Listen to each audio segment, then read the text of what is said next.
A verdade é uma, antigamente com as taxas altas do Ethereum, era uma barreira para a criação de tantos lixos, não tinham dApps como o Pump Fun que ajudava na criação de tantos copos. Não, não concordo não. Porque é o seguinte, o Ethereum, ele começa a ficar caro. Eu concordo discordando, ou discordo concordando. Porque é o seguinte, a rede Ethereum, ela começa ali final de 2014 para início de 2015, tá bom? Eu começo aqui 2014, certo? O início da rede Ethereum era o seguinte, são os contratos inteligentes. Eu lembro, por exemplo, eu lembro de assistir uma palestra da Solange Gueiros em 2016, se não me falha a memória, tá? 2016, já com 2 anos de Ethereum. E ela falava sobre os smart contracts. O que são os smart contracts? Ninguém sabia, era um conceito abstrato, era o vending machine. Ah, eu faço uma coisa e aquela determinada coisa executa, mas ninguém tinha noção do que seria de forma prática. Ninguém tinha noção que você ia fazer troca de Bitcoin por Ethereum, troca de Ethereum por Solana e etc. A gente não tinha essa noção. Que você ia fazer seguro, que você ia fazer pool de liquidez. Não tinha essa noção. A noção era, cara, as palestras que a gente via, os conteúdos, as matérias que a gente via, pô, eu lembro de ter visto a Solange Gueiros falando isso num evento em São Paulo. Eu acho que 2016, tá? E ela falava sobre a complexidade dos contratos Ethereum, né? E não tinha nenhuma complexidade na época. Por quê? Porque a infraestrutura estava sendo desenvolvida ali em 2016, 14, 15, 17. A partir de 2020, grande Solange, exatamente. A partir de 2020, um pouquinho mais, um pouquinho menos, tá? Mas a partir de 2020, os contratos inteligentes na rede Ethereum, eles começam a ficar mais parrudos. Então, na minha visão, a gente tem o Ethereum dividido em 2 eras. E você pode subdividir, tá? Mas nós temos a era pré-2020 e a era pós-2020. A era pré-2020, que foi de 2014 e 15 até 2019 e 2020, uma taxa na rede Ethereum era extremamente barata. Era assim, ó, centavinho. Era centavinho para você transferir token Ethereum dentro da rede Ethereum. E nós já tínhamos o conceito de ICOs, né? Os Initial Coin Offerings. Os ICOs. O que era o ICO? Os caras meio que pegaram o modelo da bolsa, que era o IPO, e vamos fazer crowdfunding de moedas de serviço. O próprio Ethereum foi dessa forma, né? Eles venderam, eles pré-mineraram uma quantidade de moedas, venderam essas moedas para se financiar. O ICO foi basicamente a mesma coisa. Então, como os contratos inteligentes, eles começam a ficar um pouco mais parrudos a partir de 2019, eu tô botando aqui 2020, mas pode ter sido 2019, tá? Mas quando eles começam a ficar mais parrudos em 2020, aí a gente começou a ver as taxas na rede Ethereum fazer isso aqui. Então a gente viu uma taxa sair de 0,00001 centavo, cara, a gente viu $40 de taxa, $60 de taxa. Teve aquele The Other Deed lá, que foram aqueles terrenos lá dos macacos lá, dos NFTs lá. Porra, a turma tava gastando 4 Ethereum de taxa pra mintar. Taxa, não é, eu paguei, não, era 4 Ethereum de taxa. Um absurdo, né? Então, o que acontece? E aqui já existia a possibilidade de você criar moedas. Por quê? Porque aqui já tinha um contrato mais simples, entre aspas, né? Eu tô falando, eu não sou um programador, então pode ser que muita coisa aqui eu perca na questão das tecnicalidades, tá bom? Mas você já tinha a possibilidade de fazer contratos ERC20. ERC20, que eram os tokenizados. São, na verdade, porque eles não deixaram de existir, eles ainda existem. São os tokenizados dentro da rede Ethereum. Então, quando você pega hoje o token UNI, que é o token da Uniswap dentro da rede Ethereum, ele é um token ERC20, é um ERC20. Tem outros padrões, tem o ERC10, ERC não sei o que lá, mas o mais conhecido é o ERC20, né? A gente chama de ERC20. Ethereum ERC20, né? Então, já era possível criar essa quantidade absurda de moedas lá atrás, com um custo muito barato. Como a complexidade dos contratos inteligentes foi crescendo, e aí começam os atomic swaps, que a gente hoje chama somente de swaps, quando a gente começa a ter contratos inteligentes mais complexos, com pool de liquidez, V2, V3, V4, hooks e caralho, a complexidade começa a ficar forte, a usabilidade vai crescendo também, as taxas cresceram, né? Hoje, a gente não tá mais nesses $40 de taxa. Hoje a gente não tá mais nesses $40 de taxa. E assim, eu nem tô falando $40 de pico, era até uma média. Eu ia sacar um dinheiro de uma pool de liquidez, era quando eu pegava assim num sábado, num domingo, $25, eu dava pulo de alegria, né? E aí hoje, o que que você tem hoje? Deixa eu pegar aqui uma. O que que você tem hoje? Você tem, para transferir token Ethereum, voltou a ser muito barato, 11 centavos de dólar. Claro, não é barato como era lá no início, até, sei lá, 2018, 19, talvez início de 20.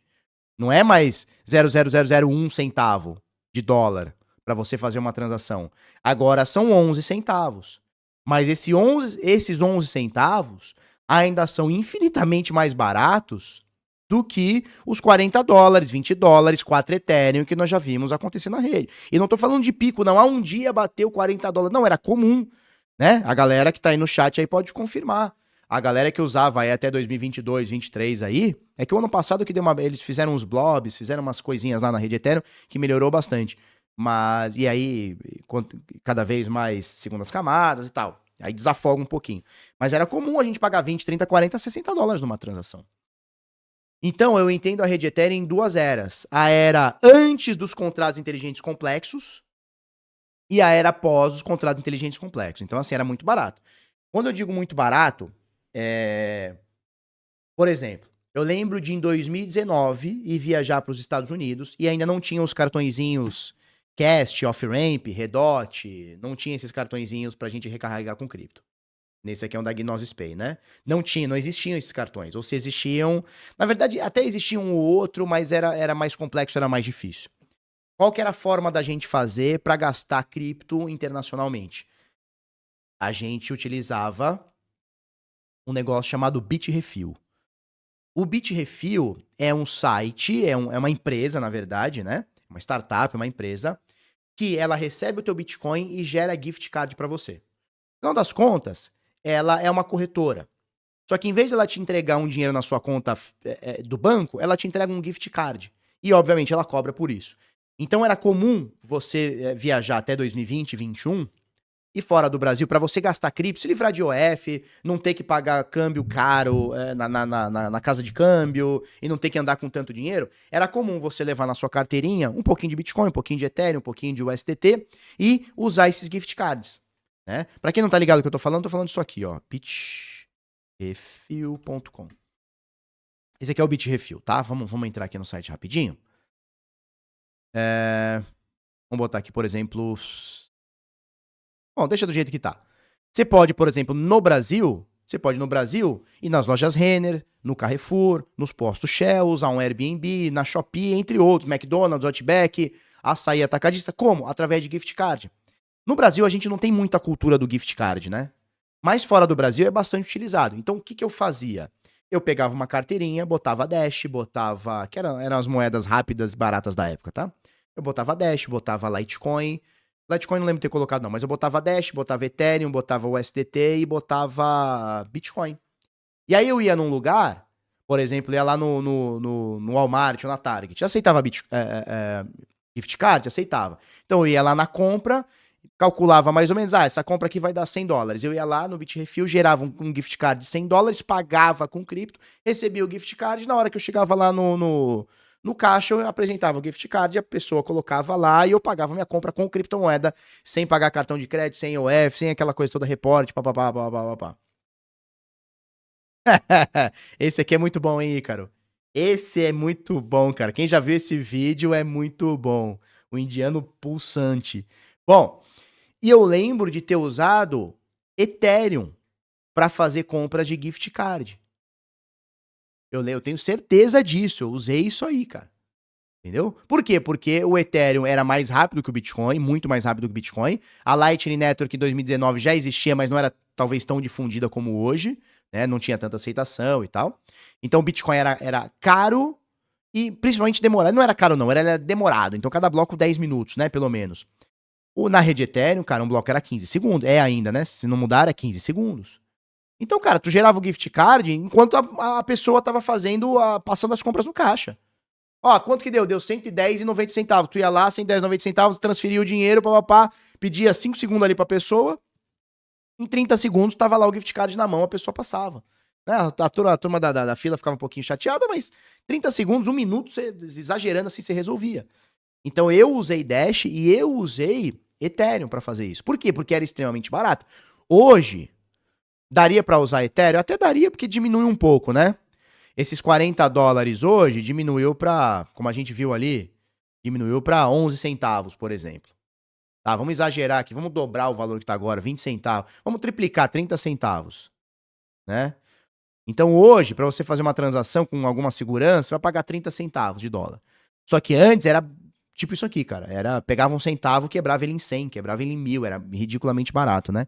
Então eu divido a rede Ethereum em 2 eras. Muita gente vai dividir em mais uma era, né? Muita gente vai pegar e vai falar assim, não, tem que dividir em mais uma era. A era do Proof of Work, né? Que mudou para Proof of Stake, que foi ali em 2022, né? Se eu não me engano. Ah, mudou a mineração. Tá bom. E aí a gente pode botar mais uma era, que é a era dos blobs e tal, né? Que seria atual. Enfim, mas eu divido, pelo menos até agora, em 2 eras. A era antes dos contratos inteligentes mais complexos, porque já existiam os contratos, mas assim, era só RC20, né? O Jeter, que tá aqui com a gente aqui no chat aqui, que é um advisor, é um programador lá da Chainlink, pode falar, né? Até 2019, eu tô falando aqui 2020, mas pode ser um pouquinho antes, tá? Até final de 2019 ali, os contratos inteligentes eram muito inferiores ao que a gente tem hoje. Aí a partir de 2019 e 20, aí abre a porteira. Aí vem o boom do DeFi, aí vem aquela NFTs, aí abre a porteira, né? Era mais ou menos por aí. Antes da gente encerrar, deixa eu te dar uma dica valiosíssima. A CoinEx é uma corretora que não te obriga a passar a documentação, ela não te obriga ao KYC. Você consegue negociar na CoinEx mais de 1.385 criptomoedas, seja Bitcoin, Ethereum, Solana e outras altcoins, memecoins e shitcoins. Você negocia isso no mercado à vista ou até mesmo no mercado de futuros, onde você pode alavancar em até 100x, claro, se você souber o que está fazendo. De qualquer forma, a CoinEx não te obriga a passar a documentação e você não será reportado para a Receita Federal Brasileira ou qualquer órgão aqui do Brasil. Para isso, você pode abrir sua conta, link tá na descrição, ou aponta aí o QR Code ali, tá? Aqui pra tela. Você pode abrir sua conta apenas com um e-mail, senha e 2FA e negociar mais de 1.385 pares aqui sem ser reportado sem KYC.